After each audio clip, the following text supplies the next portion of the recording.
Welcome back to RivetingTV. Hi. Welcome to the part of Omelette, part 3. We just finished our hangman and we're still playing in game, so go into game if you want to join in with the company battles and listen to me reading Omelette. Freaking hell yeah. Do a search for Behemoth or join us in our TeamSpeak and find out there. Sweet! So, we have the last thing that happened to Omelette. He was rejected by everyone. He feels so sad. He sat down outside crying and saying, I don't want to move ever again. Poor Omelette. Chapter 3. Omelette, a chicken in peril. Omelette closed his eyes and shuffled sadly in the dust. He would wait outside the barn until Eric came out. He would wait forever until he died if necessary. Then Eric would be sorry. He began to daydream. He saw Eric standing beside a mound of earth. On top was a simple wooden cross. On a cross was written, Poor Omelette, who never had a mother. A terrible squeal woke him. Then another, and then another. They were coming from inside the barn. Wood splintered and glass broke. Eric must be in trouble, thought Omelette. I must help him. He pushed against the barn door. It opened a crack, and Omelette crept through. I'm just seeing at the angle I'm looking at the camera. And Omelette crept through. The screams had stopped. In the gloom, Omelette had heard a soft moaning. He peered into the darkness. Beams of light slanted down from the high windows. Through the dust, Omelette saw a white shape. Eric was standing still by the wall. His head was twisted over his shoulder and he was chewing something on his back. He groaned with anger and annoyance. Omelette wondered if it was his fault. You do seem to be upset, said Omelette sympathetically. Upset? Shouted Eric. Of course I'm upset, you stupid fowl. You'd be upset too if you had a hornet sticking in your back.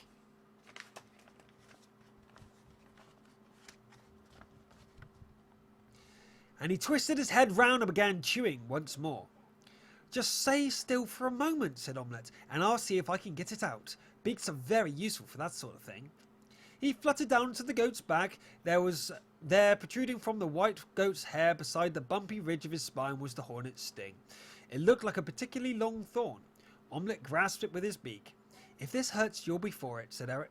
If this hurts, you'll be for it, said Eric. He closed his eyes and braced himself. Omelette gave a swift tug and the sting came out cleanly. He showed it to Eric, who inspected it carefully. To think something that small could give so much pain. Well, it's out now, said Omelette. Eric was embarrassed. He was grateful to the little bandit but didn't want to encourage him. He mumbled a few words instinctively to his beard. Most of what he said, Omelette found difficult to hear. But there were a few words like sorry, and a bit short, and rather hasty. Eric wasn't used to apologising, especially to bantams. Somehow Omelette understood this. I understand, Mum, he said. At the word Mum, Eric turned back and raised his hooves to kick Omelette. Then he hesitated. How ungrateful to kick someone who had helped him.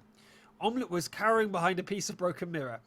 I am not your mother, and you are not a goat. I am a goat, said Omelette defiantly. Eric sighed. He walked up and down thinking. The broken mirror caught his eyes. Come with me, he said. He pointed to the mirror. Have a look at yourself. Omelette walked up to the mirror and pressed his beak against the glass. It's yourself you can see in this glass, said Eric. Omelette stared into the mirror. Myself? Said Omelette, in dismay. You mean that's what I look like? Eric nodded. But I haven't got any horns or a beard. That can't be me. But that is you all right, said Eric. For a few seconds, Omelette looked at himself in silence. The other chicken that he knew was himself stared back. How sad he looked, thought Omelette. Then he cheered up. Perhaps it's only temporary, he said. Like in a few months or years, I'll start looking like a goat, won't I? Eric shook his head. No, I'm afraid not, he said. Omelette walked away. He looked back over his shoulder. He couldn't help thinking that he looked more ridiculous from the back than he did from the front, like a hen gone wrong. Eric sat down facing him and tried to explain very clearly. Let me tell you some facts of life. Goats are goats, and bantams are bantams. That's the way the world is, and nothing can change it, said Eric. Not ever, said Omelette sadly. Not ever, said Eric. Do you mean I'm always going to look like this? I'm afraid so, said Eric. A tear trickled down Omelette's cheek. Eric watched it. The strangest feeling swept over him. Now look here, old chap, it's no good moping and feeling sorry for yourself. There are worse things than being abandoned, you know. Omelette stared at his reflection. Like what? He said. Eric frowned. Like a lot of things. For example, like, He thought hard, but nothing would come to his head. Oh, lots of things. More than I can be bothered to mention, he smiled, trying to cheer up Omelette. But Omelette's spirits were not to be raised. I hate myself, he said. I wish I was dead. He kicked moodily at the straw. I look ridiculous on top of everything. I haven't even got a mother. He looked up at Eric plaintively. Unless you'd like to. Eric shook his head. I understand, he said. Sorry, I'm such a nuisance. I won't bother you again. And he turned and walked out of the barn across the farmyard. His shoulders sagged and his feet dragged in the dust. Everyone has a mother except me, he said mournfully to himself. At the edge of the farm, a broken fence was empty oil drum. He squeezed himself inside and crouched in the dark corner. Nobody would ever find him there. This is where I'll die, he murmured sadly to himself. He wondered how long it took to die. It was getting darker and a wind sprang up, and Omelette fell asleep. He was awoken by a shuffling noise. Hello, said a voice. Omelette said nothing. Anybody there? Said a voice, knocking at the drum. No, said Omelette. Go away. Ah, be looking for you all over, old chap. Omelette recognised now that it was Eric's voice. Go away, repeated Omelette. Up to anything interesting in there? Busy, said Omelette. Doing what? Said Eric. Dying, said Omelette. Oh, I see, said Eric. That must be jolly hard work. I'll leave you to it then. Pity really, it's a beautiful evening. I was going for a little stroll. With a certain longing, Omelette thought about the sky, the hills and the river, but he said nothing. You know, said Eric, I felt like you once. Want to hear about it? It surprised Omelette that Eric should ever have wished to die too. He felt very curious. Want to hear about it? Repeated Eric. No, said Omelette.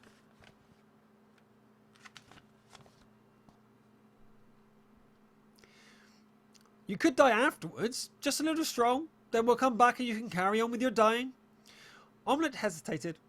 Oh, all right, he said grudgingly. He scrambled out of an oil drum. The brightness of the setting sun glinted in his eyes. Thought we'd walk along the top of the hill and look at the river. And Eric marched off at a brisk pace and Omelette having to trot to keep up. At last he stopped and gazed at the fiery red of the sky, humming softly to himself. Omelette wanted to hear Eric's story, but didn't like to ask. They walked back to the oil drum. Omelette coughed. I think I'll carry on dying now, he said. Fair enough, said Eric. Bye. He began to walk away. Charming evening. Omelette heard him murmur. Omelette contained his curiosity no longer. Excuse me, he called. Weren't you going to tell me something? Eric stopped. Tell you? You know, about dying. You were unhappy once, wanted to die. Oh, that, said Eric. You wouldn't be interested in that. Oh, yes, I would, said Omelette. They took another turn about the meadow before Eric paused, and then they began to speak very seriously, gazing over the valley. Omelette did the same. When I first came here, I had my whole family with me. Wife, children, cousins, that sort of thing. Happy days. A couple of years ago, the Westmore lands was short of money, sold all my family to another farmer. Left me on my own. Hated it. Thoroughly miserable. I stopped eating. I thought I'd just lie down on the ground and die. Westmoreland didn't know what to do. Sent for the vet. Nothing wrong with me, he said. Trouble was inside. Broken heart, you see. You can die of it. Omelette nodded. He knew all about that. Then, continued Eric, one day when I had hardly the strength to lift my head, quite suddenly two thoughts came to my mind. It was a beautiful evening, like tonight, and I thought to myself, if I die I shall never see another sunset like that again. Seemed like a shame. Omelette gazed at the red sky reflected in the river. The idea of dying seemed to be fading away. He looked up at Eric, who was looking particularly noble right now. What's the second thing, he thought? Ah, murmured Eric. I thought perhaps one day I might meet a friend, and that I wouldn't be alone anymore. I thought that what a shame it would be if this friend should turn up and I wouldn't be there to know them. Because you'd be dead? Exactly. What a waste it would be. Eric paused once more. Omelette wondered if it was the end of the story. And did you ever meet that friend? He asked hesitantly. Oh, yes, I did. When was that? Today. Today? Said Omelette. He felt rather jealous. Who is he? And how did you meet him? Well, at first I didn't like him very much, but then he did something for me. What was that? Omelette wondered. I got stung by a hornet and he took the sting out. Omelette stopped and gazed up at him. Me? You mean your friend is me? Me? Said Omelette. If that's all right. All right, said Omelette, but I thought... I can't be your mother, mind, but there's nothing stopping us being friends, is there? Friends, said Omelette. It seemed to him like the most wonderful word he had ever heard. He whispered it out loud. He then hesitated. But you're ashamed of me, said Omelette. You said they will make fun of you. You'll be a laughing stock. By this time they were back at the old drum. 1 or 2 hens pecked at the seeds in the grass. The hens had spotted them. There's that Omelette with his mother, they began to cackle raucously.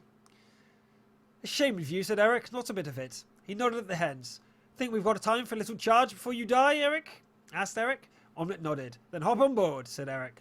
Omelette leapt onto his back. The hens' laughter louded. Charge! Shouted Eric. Charge! Shouted Omelette, and together they galloped across the grass, scattering the hens in the 4 winds.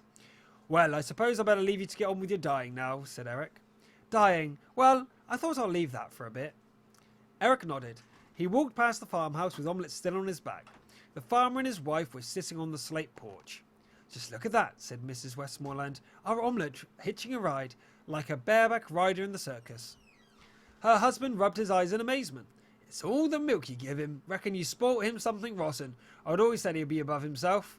He's above himself right now, all right, said his wife, laughing. Eric had a small stone house to himself by the barn. There was a straw on the floor. Eric made himself comfortable while Omelette crouched in the rafters. Keep your eyes peeled. If you see anything, let me know, said Eric, and fell asleep instantly. Omelette was tired. He went over everything that had happened to him during the day. He was disappointed about not having a mother, but he had a friend and he had a home. On his first day in the huge world, he felt he had lived a lifetime. Sometimes he snoozed, but mostly he stayed awake. After all, it was his job to guard Eric. He scanned the horizon. What was that monstrous thing? It lifted itself out of the hillside, round and huge and red, sending long rods of pink and white sliding across the countryside towards him. Omelette's heart filled with fear. In his fear he cried out, "Grrr!" He crowed in his crackled voice. Eric woke with a start. What is it? What's happening? There! Look there! The monster! The monster's coming! Screamed Omelette. Eric peered in the direction Omelette was pointing, then he began to laugh. Monster! He exclaimed. That's no monster. That's the sun. Later, Omelette fell asleep. Sometimes he woke up and saw Eric calmly cropping the grasses. The sun was high. That's my friend, Omelette said to no one in particular. My friend. And then he slipped back once more into that contented darkness that people call sleep.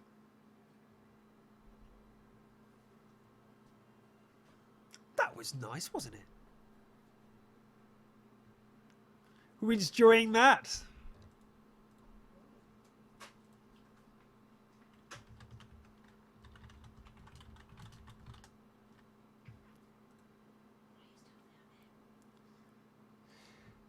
So guys, if you still want to be on this company battle, feel free to go into the game now and search for Behemoth and join the game.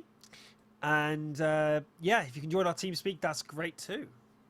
And I'm sure anyone, if you ask for the TeamSpeak channel, you don't know it, anyone will give it to you in the chat right now. It's reasonably well known right now. Add it to your bookmarks. It should be up at all times, and you can join it at any point to hang out and chat with other people. Who's the author of the book? Let me find out for you. It is Gareth Owen. There we are. We are currently on chapter, well, we've done chapter 4. No. We've done 3 chapters. We're on chapter 4, and I'll be going into that in a minute. I wasn't the writer. No. My books aren't this good. Right, so who wants to hear the next chapter? Yes? Hold a second. What's wrong, baby? You do the laptop. Sorry. Yes! Hello, Daddy. Hello, Auntie. I need to get some receipts with them on my computer. Go on then. No, I don't want them down. You'll have to get them with me. The camera cuts off here. For people who want to know, that's my wife asking to come in. Honey, What? you're not looking. Camera cuts off here. So I go down. Yep. Cool. So yeah, the password for TeamSpeak is 1234. Stay there, Ron. Right, let's have a look at chapter 4. The exciting things happen in chapter 5, by the way, which we'll get to in part 3.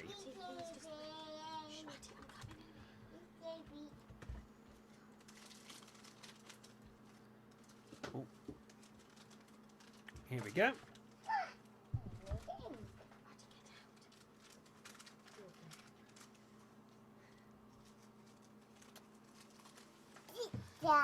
Yes, the picture. That's us. That's little Dorjan. That's here for the background of the camera, Artie. Right. So, chapter 4. Hey, guys. Sorry, I'm trying. I've got to do an order. No, that's the baby chair. Right, chapter 4. From then on, Eric and Omelette were never out of each other's company. Omelette was as happy as the day was long. Each day he grew a little larger and his feathers changed colour from a dull brown to green and red and blue. Autumn grew into winter and then into early spring. During the long afternoons, the two friends would lie in the long grass of the orchard, talking of this and that. Usually Omelette asked questions which the wise goat would try to answer. One afternoon, Omelette remembered something the farmer's wife had said, which had been worrying him for some time. Eric, he said, tell me about Christmas. Christmas? Oh, that's to do with snow and everybody being very happy and eating a great deal. Is that what being happy really means? Well, I guess it does for humans, said Eric, nodding his head. But on the other farm, it wasn't always happy for the turkeys and geese and the hens. Why? Eric hesitated. Well, they kind of disappeared. Disappeared? Yes, never ever to be seen again. Does that mean I'll disappear on Christmas? No, said Eric, not on this farm. We're all pets here.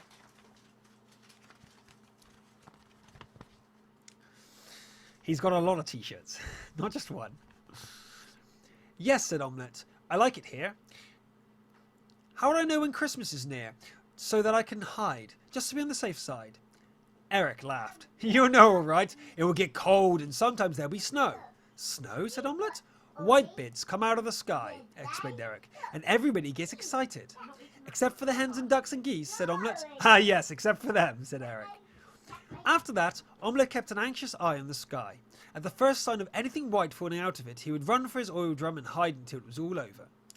One afternoon, Eric woke and couldn't find his friend. He searched everywhere, but he was nowhere to be found. As he was taking his evening stroll about the orchard, he heard some strange noises coming from the oil drum. He approached it tentatively. Anybody there? He asked. Friend or foe? Are you white and have you just fallen out of the sky? Said Omelette. It's me, Eric. What are you doing in there? Hiding, said Omelette. Hiding? Yes, said Omelette, so that I won't disappear. Why would you disappear? Because it's Christmas. Christmas? Snorted Eric. How can it be Christmas? It's the middle of April. No, it isn't, said Omelette. It's Christmas. I know because white things came out of the sky. Where? Asked Eric. Show me. Is it safe to come out? Said Omelette, emerging from the darkness of the oil drum. He led the way across the orchard to a cherry tree. He pointed at the floor. Look at all the snow, he said. Eric began to laugh. That's not snow, he said. That's blossom off the tree. Look. Eric pointed at the tree and shook it. White blossom fluttered down, covering both of them. Omelette heaved a sigh of relief. It's not snow, it's blossom, he sang, hurling the white petals into the air and dancing up and down. Blossom, blossom, blossom. The days passed, one very much like another. Omelette greeted each new day by standing on the stone wall and singing to the sun at the top of his voice. To be honest, his voice wasn't very beautiful. In fact, it was rather tuneless, but it carried well and woke the farmer at the right time. And after Omelette had finished his morning song, the two friends would stroll about the farm talking, which usually meant Omelette asking a lot of questions and Eric trying to answer them again. And when they'd finished talking, Omelette would leap onto Eric's back and they would chase the hens. But then, But then, one evening, a month later, while the farmer and his wife were visiting their daughter Jenny at her farm on the other side of the valley, out of the gloom of the night, the enemy came. And then everything changed.